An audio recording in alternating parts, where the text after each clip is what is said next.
Hello everyone, I'm back with another awesome video. So as we are starting to see some development regarding the next generation of gaming like the Project Scarlet announcement, people are curious about what PS5 will be. So today I will be sharing all the facts and rumors regarding the PlayStation 5.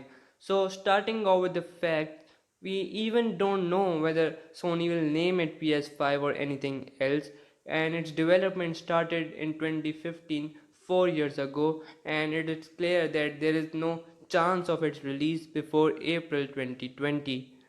Now, talking about the internals, CPU of this console will be AMD's third generation Ryzen with 8 cores and 7 nm Zen 2 architecture. On GPU side, Sony will use an highly customized Navi GPU from Radeon. Furthermore, ray tracing, which is a technique that is capable of producing a very high degree of visual realism, will be supported on PlayStation 5. However, its downside is that it requires high computation cost. Moreover, 3D audio will be supported on PS5, giving immersive sound experience without any external device like soundbar or speakers, etc. One more big advantage we will get in the next gen consoles is that SSD will be used, which are much faster and thinner than the hard disk drives.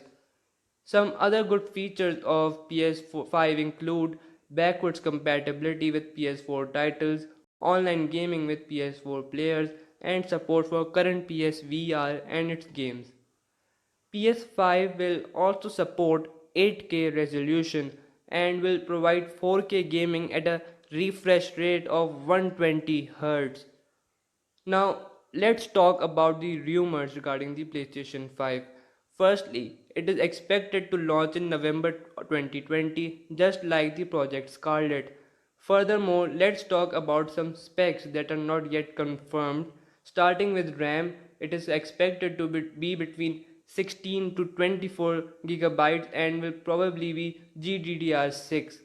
Moreover, a clock speed of 3.2 GHz and a computing speed of 10 to 14 teraflops is expected. Now, an essential part of any console is its controller, as before it is expected to be called DualShock 5, and it may have a touchscreen and a camera for VR. Lastly, PS5 is expected to release with a price tag of $499, which I think will be reasonable price for these specs. So guys, that is it. Hope you enjoyed the video. If you did, so please smash that like and subscribe button and follow me on other social media platforms, and all the links are in the description. Until then, stay tuned and I will catch you guys in my next video.